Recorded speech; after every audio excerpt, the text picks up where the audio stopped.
For the last decade or so, I've been using pretty much exclusively in my fishing a multi-rig. Now it's a pop-up rig which is really simple to tie, really easy to change the hook, and it suits my style of angling perfectly.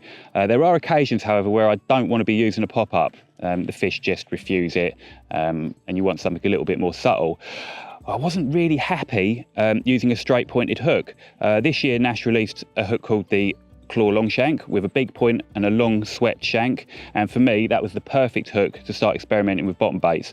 Now I wanted it to be as simple as my pop-up rig, so yeah, I started going through a few iterations, mainly based around the German rig, but actually loop to looping the hook on rather than tying it, so I could really easily just remove it. Yeah, it's really simple, really easy, and it turns out that it's pretty effective as well. It has 2 knots in it, both overhand loops, one at either end. Now, I'm using skin link. You can use any coated braid for this. Slightly stiffer one is probably better because it will kick the hook away. I'm going to start at one end just with an overhand loop. Really simple. Tighten that down. So I'll just trim that off. And then the other end, I'm going to tie exactly the same knot. Really simple. And that I'll be looping onto my swivel. So you don't need any quick change items. You don't need any hook link sleeves because the double over material gives you that stiffness. Stops it from tangling. So yeah, again, super simple, minimal components, and everything's recyclable. So let me just trim that. Okay, so what you're left with, really simple, dog and bone hook link.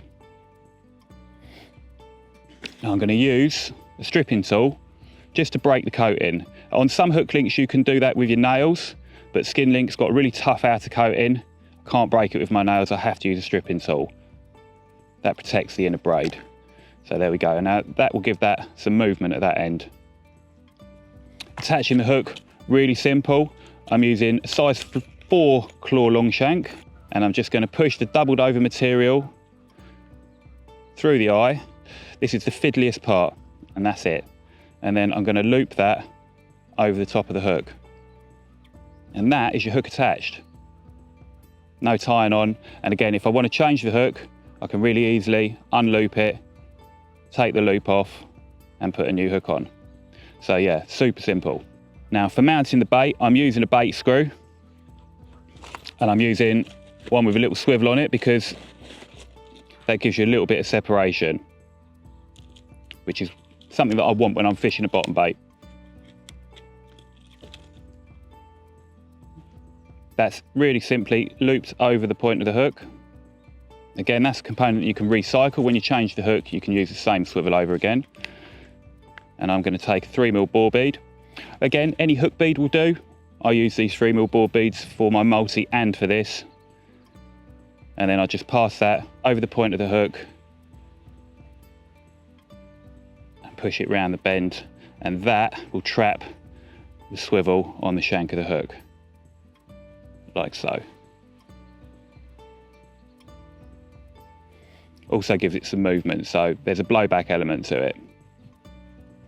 That's it, that's actually tied. I just need a little bit of putty. It's not a pop-up rig, but the putty is used both to sink the hook link properly and also to help turn the hook and pull it into the bottom lip as it straightens. So yeah, just a little blob of putty secured around the little bit of stripped hook link. And that is a finished rig. Hasn't taken me long to tie. And now if the hook goes on it, I can really easily just add another hook. So this boom will last me quite a long time. So I like to fish a fairly short rig, probably shorter than most people would fish. I don't know what that is, about 7 inches, 6 or 7 inches. And my pop-up rig will be the same. If I suffer from 1 or 2 hook pulls, then I might lengthen it a little bit. If I know that I'm fishing over a really soft bottom, some weed, then I might lengthen it a little bit, but otherwise that's the only changes that I'm going to make. Now, one of the best parts about this is it's super versatile with the hook bait that you can use as well. Through the spring, I was using it with half a pop-up, which balances it out like a wafter, but it's a really, really subtle hook bait. And if you're using something like flake, it kind of really well mimics what you're using as freebies. So I will put a whole 12mm pop up onto the bait screw, and then using my nails, I literally just break the top half of it off. So it becomes like half a hook bait, and that will sit like that on the bottom. So when the fish picks it up, that's perfect. But when they start to get a little bit finicky of anything that's off the bottom, that anything that isn't touching the bottom, you can really easily, I'm just going to swap it for just a hard hook bait, 15mm. I mean, you could use, this is the versatility of it, you can use literally any hook bait that you want. I used it in the spring over in Holland with tiger nuts, just a single tiger. Caught some nice carp doing that as well. So yeah, it's a rig which doesn't require a specific hook bait. It doesn't require a specific tactic. You can use it for anything. I'll use this for stalking or dropping out of the spoon. I've got the bead positioned more or less opposite the point of the hook, so that still allows a bit of blowback, but it doesn't make the point too heavy, if that makes any sense. And so when it's blown out, that hook stays in that orientation, ready to catch the bottom lip. Anyway, certainly from what I've watched with my own eyes in the edge, it's worked really well. I mean, you could use any hook pattern, I think, for this rig, but for me, the swept shank, the in-turned eye and the beak point really make it perfect bottom bait rig. There's a nice wide gape, you know, and the fact that you've got the doubled over material actually adds this big kicker which kind of extends the gape and the shank of the hook. I can only go on what I've seen, and recently I've watched several fish pick this rig up and nail themselves first time. There are other rigs that I've used where the success rate is not nearly as high as that. Now, again, I've mentioned it's versatile, and you can actually use this same boom as a multi-rig. So all I would do is remove the bead. Well, you don't even have to do that. You could slip that off, but I'm going to recycle that and use that on my multi. Take the hook bait off, take the hook off. Now I'm going to swap the hook for a different pattern. Again, over the last 10 years, I've used the Chod Twister pretty much exclusively. Really good hook. Any chod pattern will do though, whatever you're confident with. And again, we push the doubled over material together through the eye. This time I'm using another bait screw, but one without a swivel, so just a straight plastic one. And again, that gets pushed over the hook link.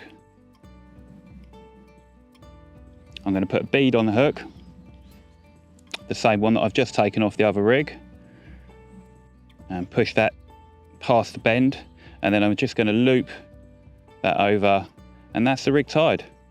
So now my bottom bait rig has become a pop-up rig, and I've literally just changed the hook. And that multi-rig, again, it's a rig that I've used extensively over the last decade, caught me loads of really nice carp.